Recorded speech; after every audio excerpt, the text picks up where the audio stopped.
Thank you all for coming this evening. Before we begin the service, I would like to share a few notes with you. Of course, the restrooms are located on the first and third floors, and the bookstore will be open later this evening, so I hope you will take a look around at our Skinner and Beacon books. And I hope you will join us after the worship service for a reception on the Channing Landing and Greeley Library. During the reception, you can take a photo in our commemorative photo vignette and also visit our Join the Move table to see plans of our new building at 24 Farnsworth Street and learn about opportunities to name items in the new space.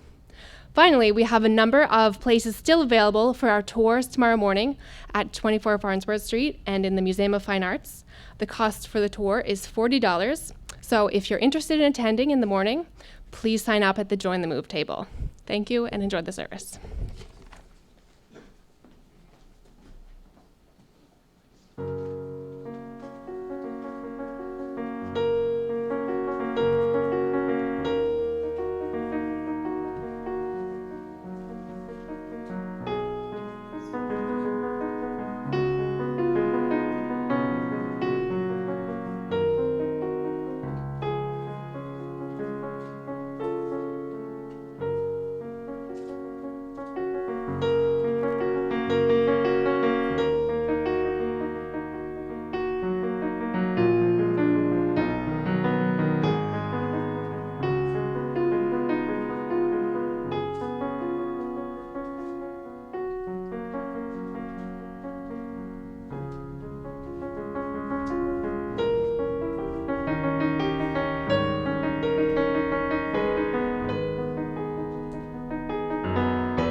Behold the church.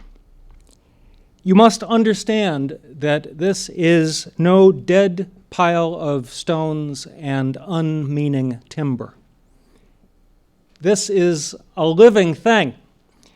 When you enter it, you hear a sound as of some mighty poem chanted.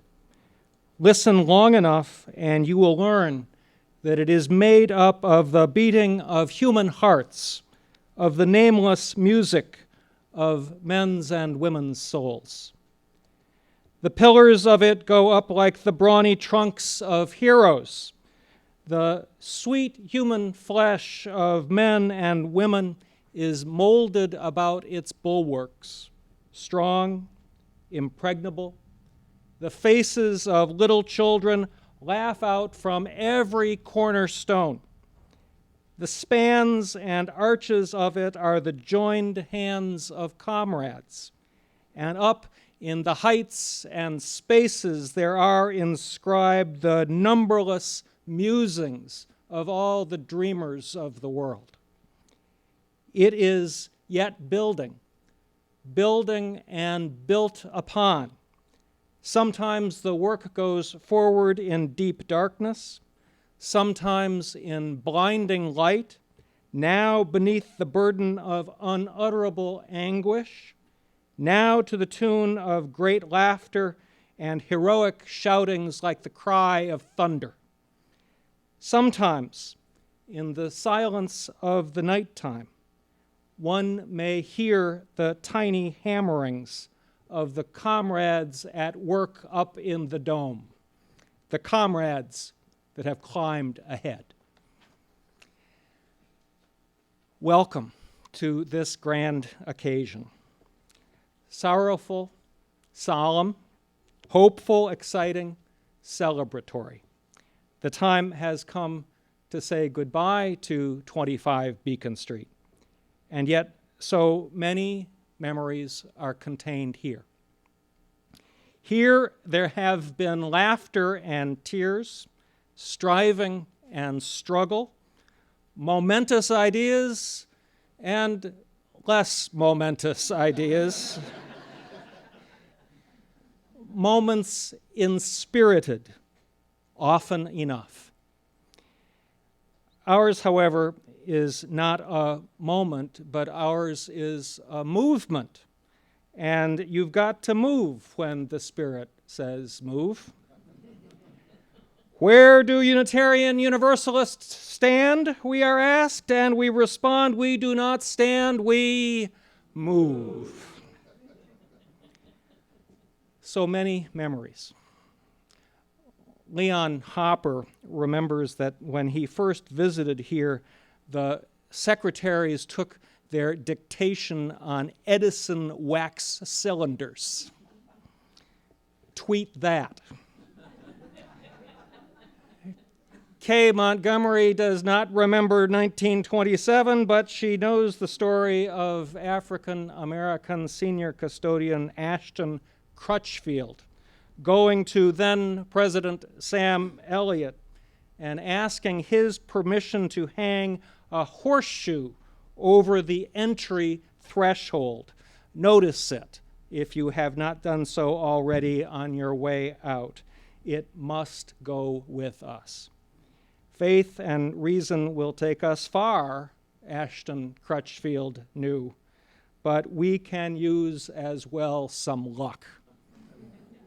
And indeed, we are fortunate. So many stories. If these walls could speak, I wonder what they would say. Hello, young man. What's that?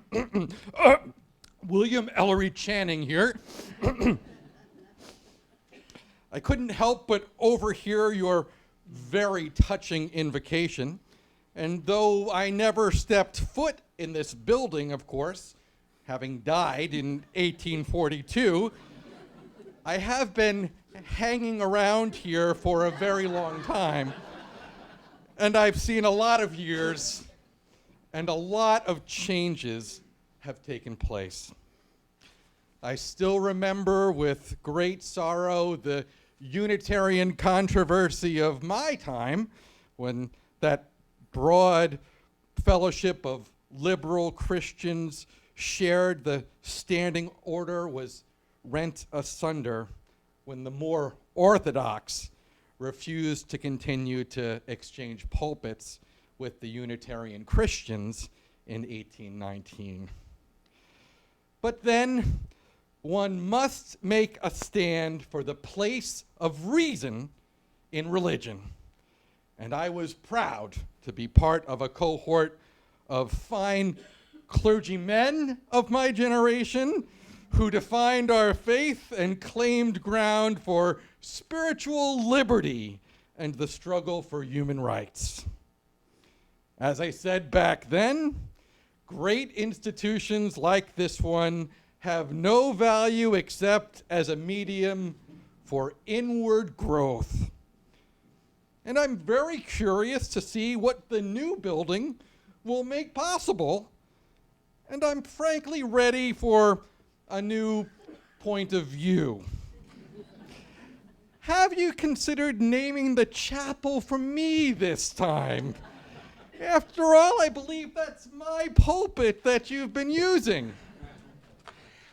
Well, thank you, sir. I know how important tradition is to you, and we will make sure that this pulpit comes along with us to the new building, but I can't really say what the new chapel will be called. I don't know. Well, dear, you might consider naming it for a woman. How about for me? I think that the Mary Livermore Chapel has a very nice ring to it. I mean, really. Just because I've had my nose buried in this book for the last 50 years doesn't mean I haven't noticed that you haven't even elected a woman president yet, much less named an important room like the chapel for a woman. Just a thought. Oh, well, Mary, what a fine idea. In fact, I knew your father, Timothy Rice. How nice to hear from you. You should speak up more often. Well, I did my best in my day to get the women's point of view across in my essays and my journal articles in the Agitator, and, of course, during public protests for women's suffrage. You weren't around for that fight, William, but the next generation of Unitarians took it up. I so enjoyed my friends Lucy Stone and Julia Ward Howe. But the ravages of the Civil War were a challenge in my day. So many young men gone before they could begin their lives. Those were terrible, terrible times indeed. I do abhor war, but I must admit it propelled us women to new roles and new rights. I hope that your new headquarters will allow our faith to be even stronger, better known, and engaged in making sure that every person is recognized as someone whose voice should be heard and vote counted. I vote that we name it for Susan B. Anthony. Thank you, Mary. Again, I have no idea who the new chapel will be named for, but I appreciate your insights. I had no idea that the two of you would be speaking this evening, but I believe it might be a good time to hear a song that the two of you might even have known in your day, but that also reminds us to face the future gladly. We'll sing. As you are inclined and able, we'll stand and sing, "Not in Vain the Distance Beacons." It's in the gray hymnal.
occasions like this, of course, are thunderous things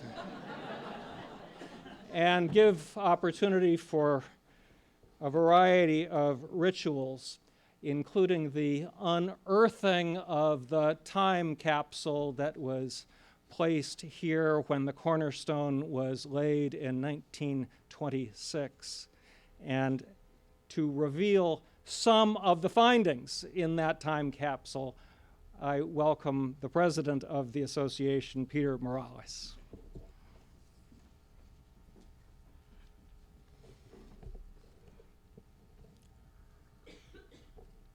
The cornerstone of this building was laid on May the 25th, 1926, the 101st anniversary of the founding of the American Unitarian Association. Samuel Atkins Elliott, the president of the AUA, placed a time capsule within the cornerstone with items representing the Unitarianism of the day. The Christian Register, the Unitarian periodical, noted that the laying of the cornerstone was symbolic of, quote, the beginning of new visions and ventures on new ground with more adequate facilities. We recently removed the time capsule from the cornerstone, and I'm delighted to show you some of those items, and there is the time capsule. To give us an idea of the times, the time capsule included copies of 6 daily newspapers from May the 24th, 1926, the day before the capsule was sealed within the cornerstone. This copy of the Boston Herald carried headline news that the Boston to New York night owl train crashed in Mansfield, Massachusetts, injuring many.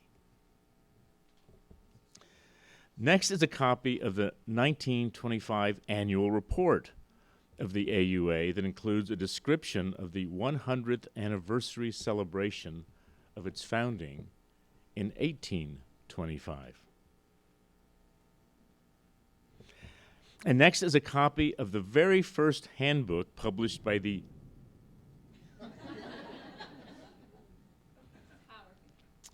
Young People's Religious Union, the YPRU, the predecessor of the LRY and the YRUU. This is all going to be on the final exam. The motto of the YPRU was truth, worship, and service. This handbook was printed just days before the cornerstone was laid. And along with the YPRU handbook, we have this copy of the YPRU poster.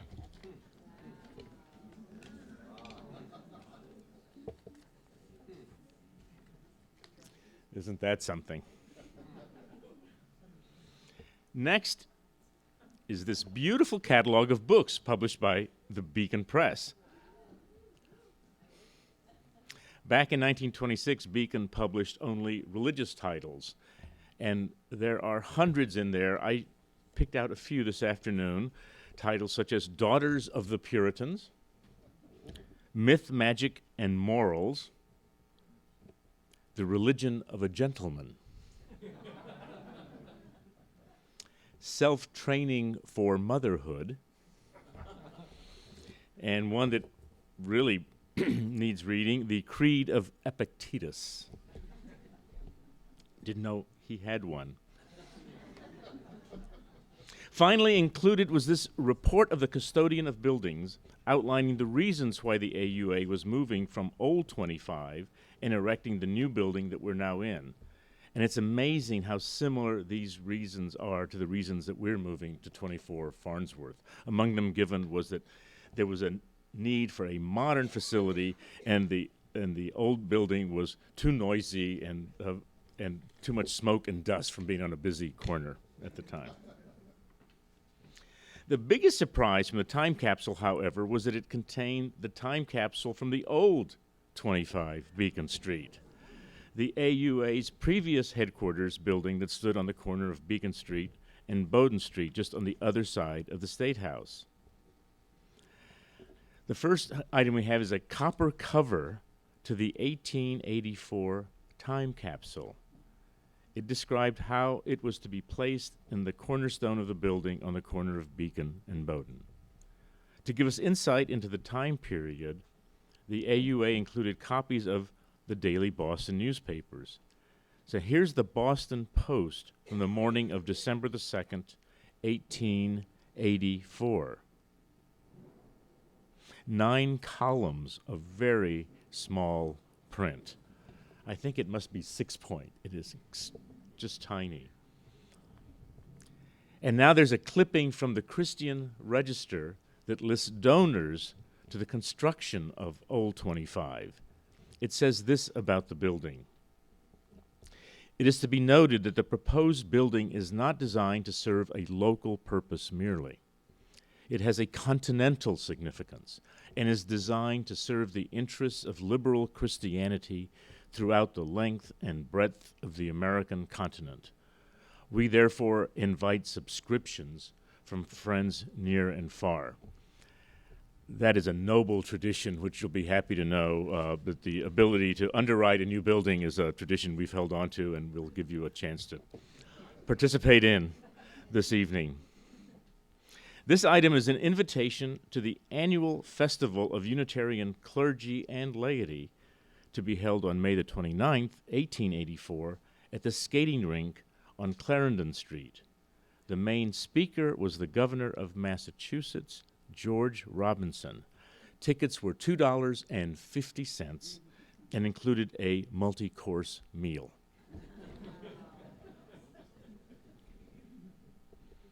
You can't get a cup of coffee for that. The last item in the 1884 time capsule is a copy of Unity, the publication of the Western Unitarian Conference. Given the sometimes fractious relationship between the AUA and the WUC, it's interesting that this publication was included. Also interesting is the very positive article in this issue about the Universalists. We're planning to create a time capsule for our new building, though we won't be encasing it in the cornerstone. Looking at these mementos from 1884 and 1926, I wonder what items we will include to represent our movement in 2014. And the full contents of these time capsules are going to be on display after this ceremony in the Greeley libraries. I urge you to take a look at them. It's just fascinating to look at this. And finally, a quotation from a magazine, Wings, that's included in the 1926 time capsule. The hour strikes. A momentous hour in the history of Unitarianism. The principles of liberal religion and freedom of thought and worship are under attack, as not before in 50 years. Had Unitarians in the last half-century sowed their message as they have in the last half-decade, the war between science and religion, imaginary and unwarranted though it be, would not today obstruct spiritual accord and overburden hearts that seek the truth without knowing where to find it. Make no mistake, it is the Unitarian hour. The liberal religion that is ours holds hope for every doubt, courage for every fear. Unitarians can only continue with entire conviction, unhampered by dogmatism and ecclesiasticism, to preach the gospel of freedom and the truth all over this country. The hour indeed strikes.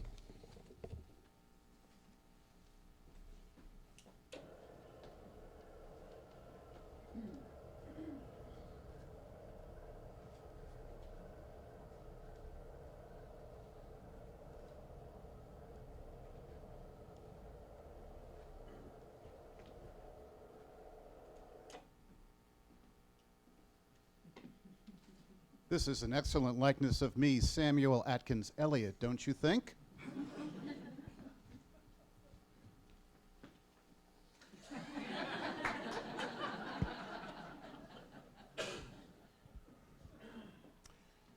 I remember putting that time capsule together. Seems like we made it tricky for you to get it out. That box looks like it was bombed. Thank goodness everything was so well preserved, because it brings back a lot of memories, like that terrible train wreck in Mansfield. You know, Peter, a lot of people thought it would be a different kind of train wreck to merge the AUA and the National Conference of Churches back in 1925, but it proved to strengthen our movement.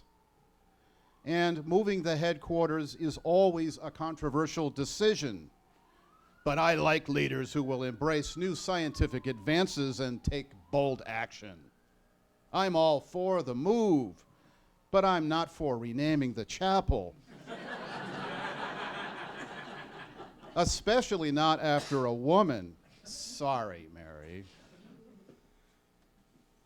Samuel, you were always so wrong-headed about those outdated notions of patriarchy. I wish you would grow with the times and give up this idea that the ministry should somehow be manly. It is limiting, and it is frankly insulting. I don't know if I can ever forgive you for your snubbing of women, your snubbing of women ministers and leaders, and that poor Egbert Ethelred Brown. You undermined his ministry in Harlem. Isn't it time for you to move with the times and give up these outdated notions of race and gender? Well, Mary, you may be right. I have learned a lot through the years listening to authors and chapel leaders and UU Board of Trustee members wrestle with these issues right here in Elliott Chapel. And remember, there were many strong Elliott women. This chapel is named for my whole family, not just for me.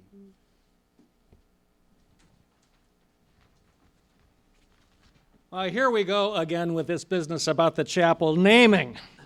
Can we talk about something else? Wow, this is beginning to feel so weird. I feel like I am caught in some kind of Harry Potter movie. Well, as long as we're all speaking up. Who is that? Yet another wall is talking. That is Viola Liuzzo.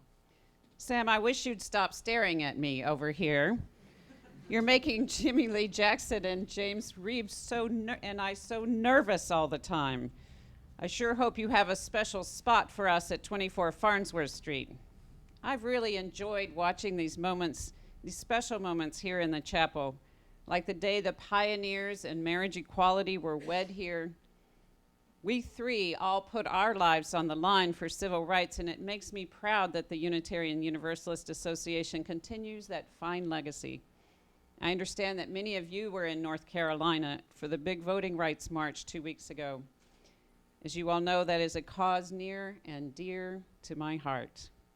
I can't believe this coming summer will mark 50 years since the Freedom Summer. It seems like yesterday to me. At the 1927 dedication, Percy Gardner, the head of the Unitarian Laymen's League, said, "Let me remind you that a church is not a building, nor is it the clergyman who guides its destiny. A denomination is not a denominational headquarters, nor a group of executives. All the art and skill embedded in this structure, all of the endeavor of our leaders, will be as nothing unless with the dedication of this new building, we rededicate our lives to the cause of liberal religion. And so may we rededicate our lives to the cause of human dignity, to which Viola Liuzzo and all these heroes and martyrs gave their lives." Margaret, it seems like a good time for another song, and so how about one from the Civil Rights era in honor of those on our Selma monument? We'll do "Come and Go With Me to That Land." It's in the teal hymnal and on printed pages in the hymnal, it is at number 1018.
Hello, everyone.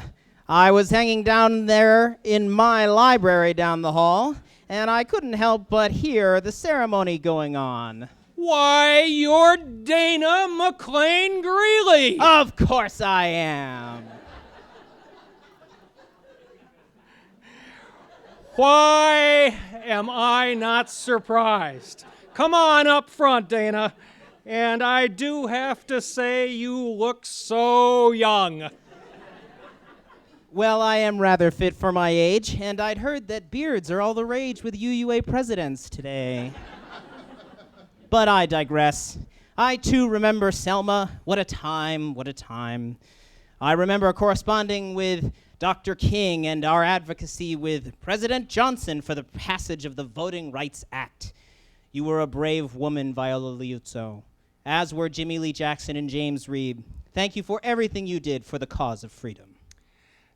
Dana, I must say it is such an honor to have you here in person. It seems so appropriate to have our first UUA president bless these proceedings. Well, of course it is. And if anyone understands how tense things can get with Unitarians and Universalists when you try to make major changes, it's me. I think this move is a terrific idea. So long as you name the new library after me again, of course. I really am not in any position to make any promises. You know how tricky these internal politics are. Of course I do. There were all sorts of internal conflicts during my day. Not only did we have the merger to contend with, but then I got into a power battle with the new moderator, Marshall Dimmock. He just wanted me to do things his way. Then there was the crisis with the Universalist seminaries going under and the breaking away of the Unitarian Universalist Service Committee. At least the faith grew during my time, and we invested in future growth like you are today. I'm just thrilled to see the revitalized international office and the whole Congregations and Beyond initiative. That's the ticket, friends. Dana Greeley was nothing if not an institutionalist, and he believed in investing, and he knew that these institutions give us opportunity to rise and be our best selves and to embody the vision that we have for liberal religion. And therefore, I welcome Terry Sweetser, who has a role to play in this as well. And you know, Terry, you might even resolve this whole naming thing right here and now. That's right. I am here to articulate what every one of these people really thought. Show me the money!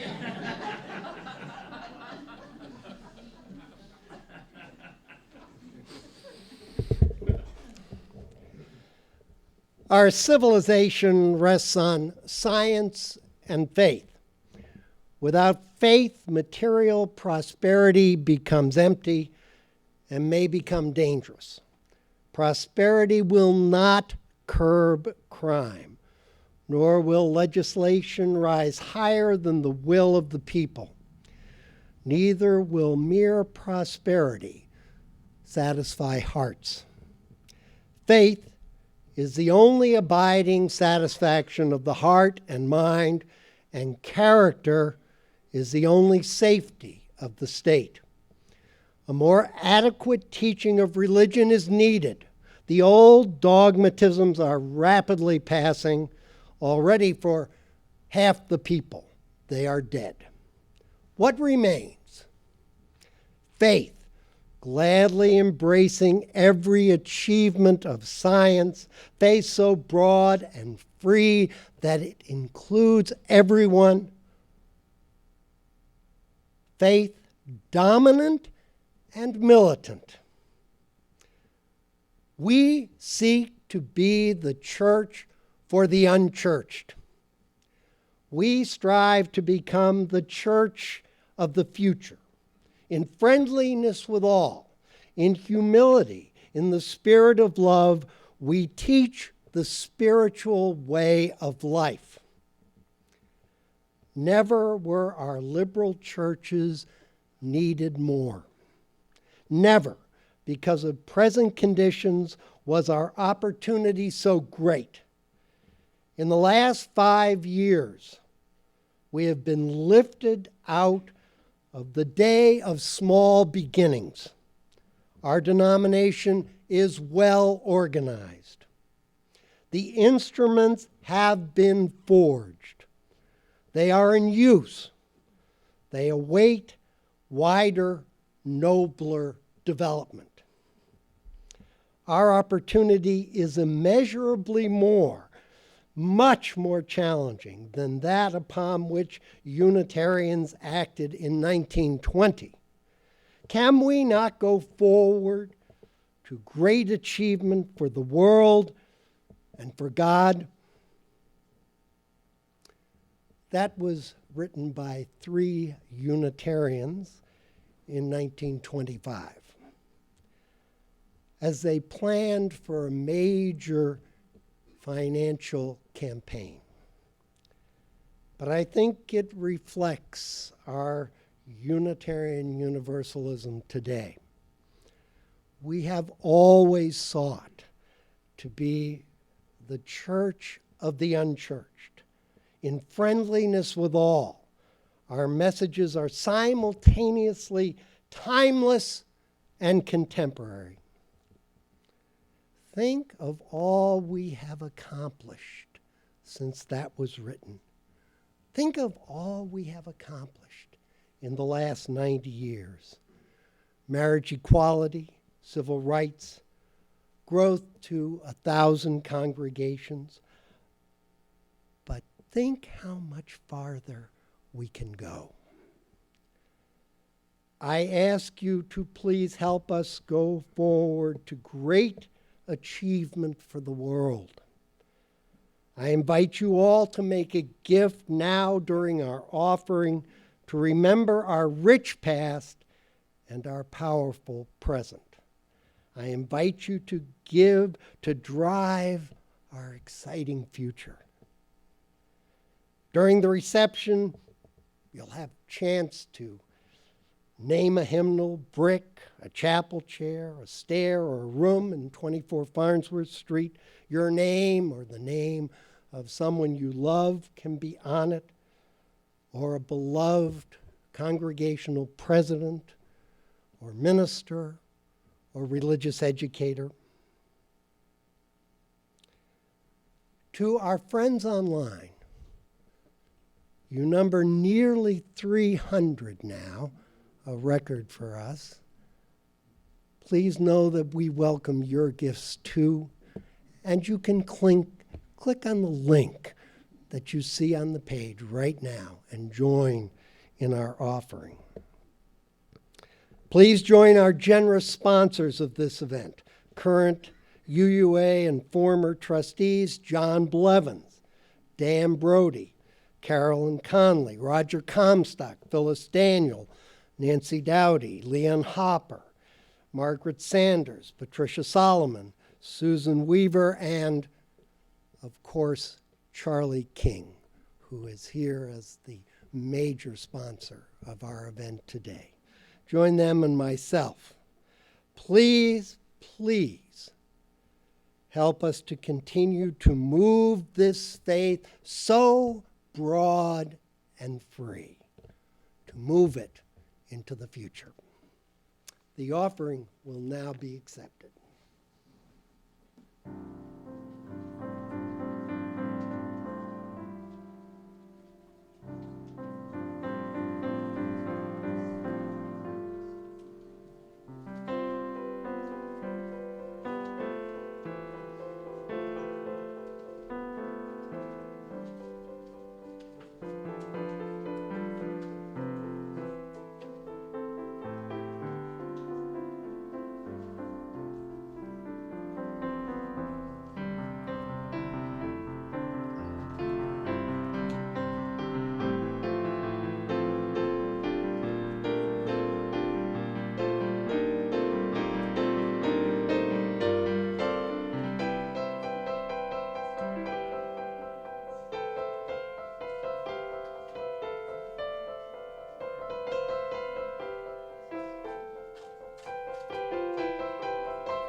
And now it is time for that portrait to come alive as we welcome past President Bill Sinkford.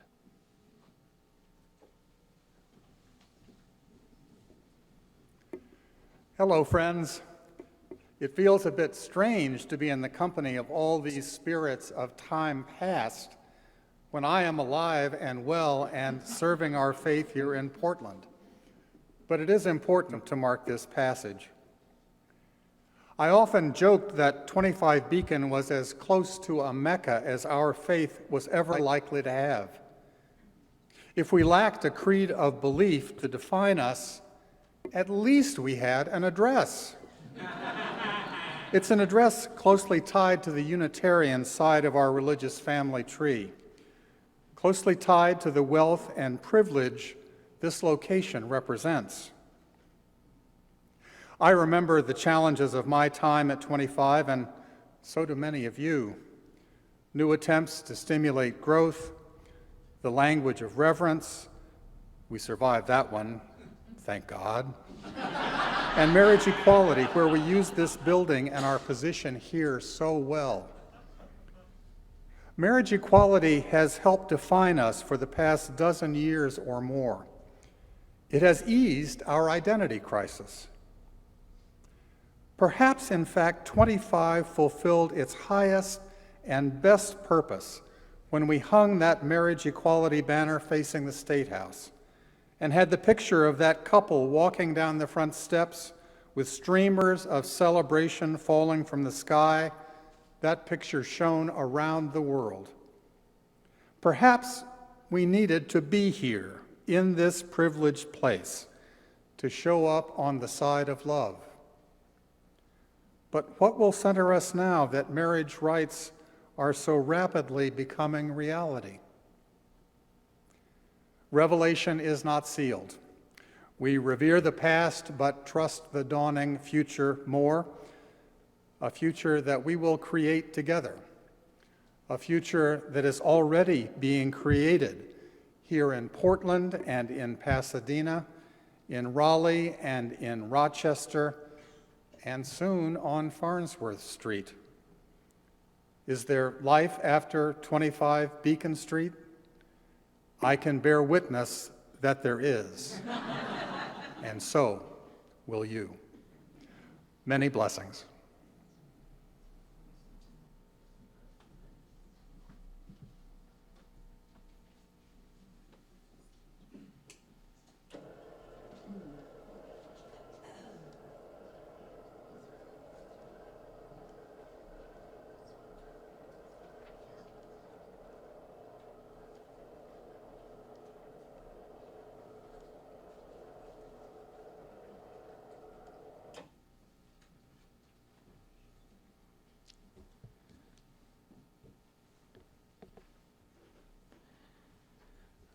There has been ice and snow and lightning and thunder, and now it's time for fire.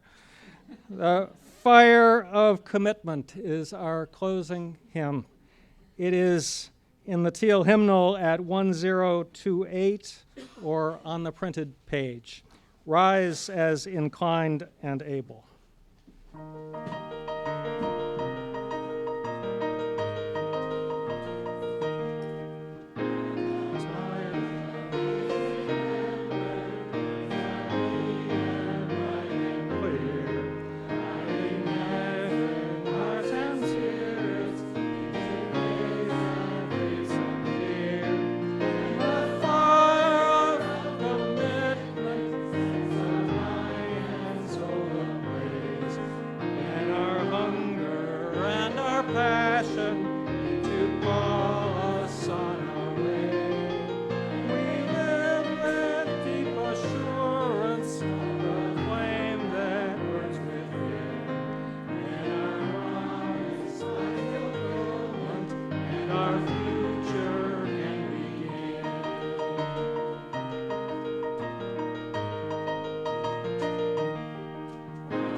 To call us on our way.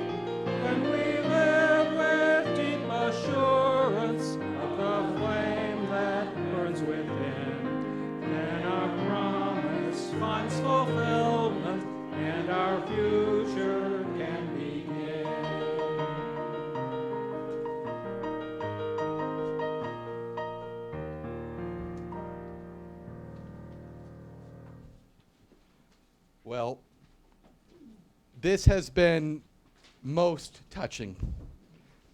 I look forward to a pious and just future for our faith. After hearing all this, perhaps you should name the chapel for someone living now, an emerging prophet. A splendid idea. Of course it is. Well, I suppose that makes sense. Onward and upward, forward through the ages. May you go in peace in the service of freedom and the highest love.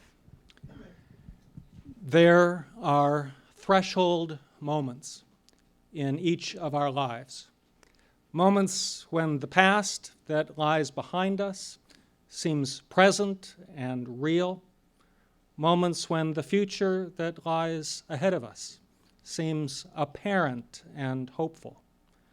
Times such as these, when past and future meet in a vivid awareness of now, are rare and holy. These times remind us that our time together comes to us as a precious gift, a gift that comes with choices and responsibilities. We recognize the importance of these choices in our lives, and we celebrate them. This is a special threshold moment, here and now, which we have gathered to witness and to honor. We have chosen to move. In Hebrews 11, it is said that Abraham went out knowing not whither he was going. So do we all, my friends.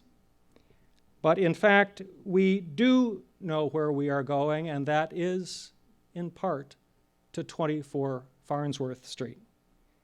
And still, in a larger sense, we move in faith toward unseen goals. And as is said in Galatians, let us not grow weary in well-doing, for in due season, if we faint not, we shall reap bounteous blessings. In our going out and in our coming in, may we cross the threshold in peace, hope, love, appreciation, humility, enthusiasm, and celebration. And let the people say amen. Amen. And may it be so.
Before everybody leaves, Charlie would like to say a few words about why he supported this event. So if you just hold on just a moment, Charlie King would like your attention.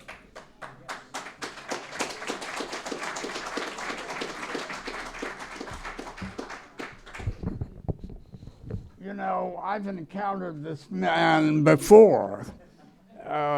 He came to the presidency, I think it was called the General Secretary or something like that, when he came to Boston. But he was our minister in Brooklyn. And I wrote a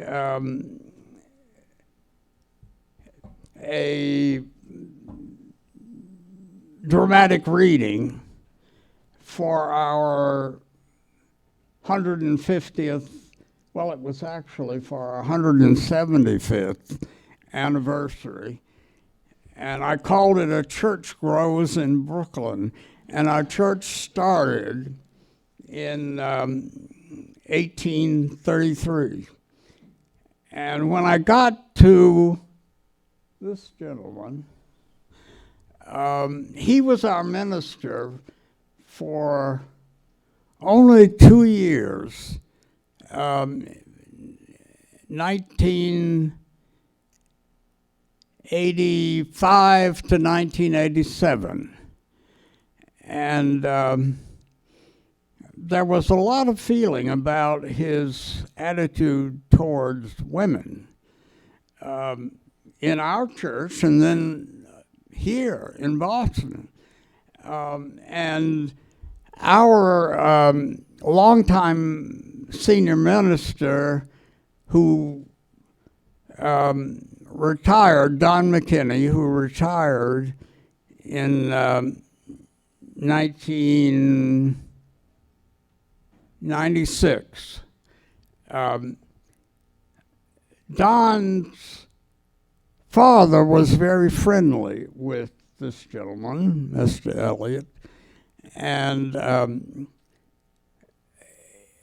the story that went around in their family was that when the women's voting right amendment came up for approval by the states and came to Boston, that Mr. Elliott,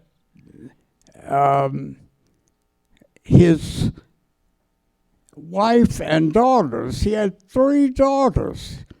He was the only man in the family, but he still didn't want women to have the vote.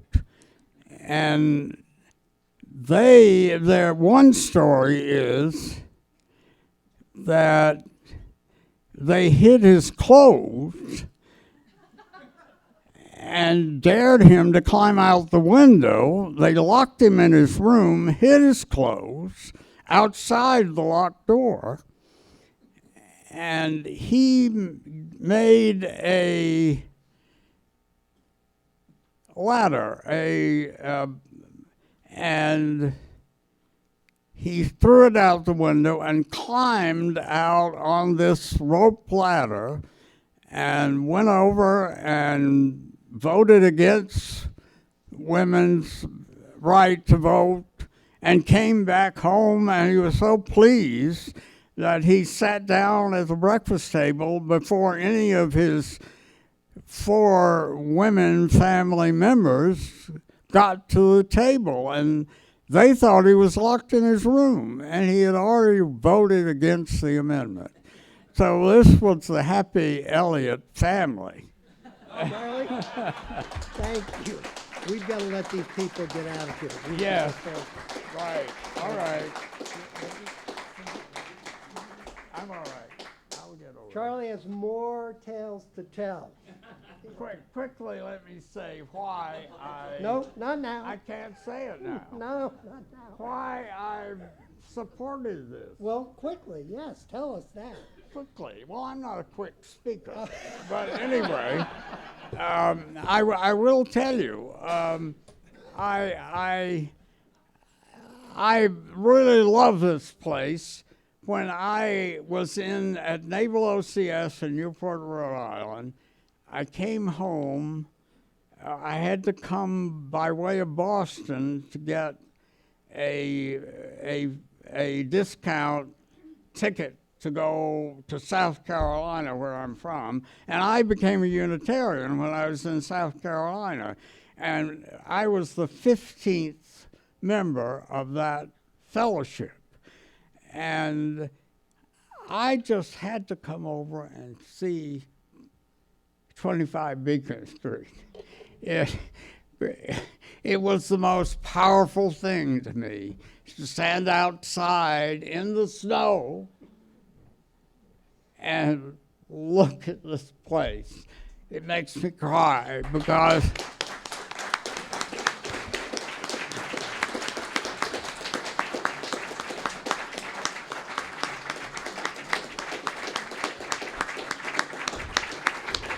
thank you. One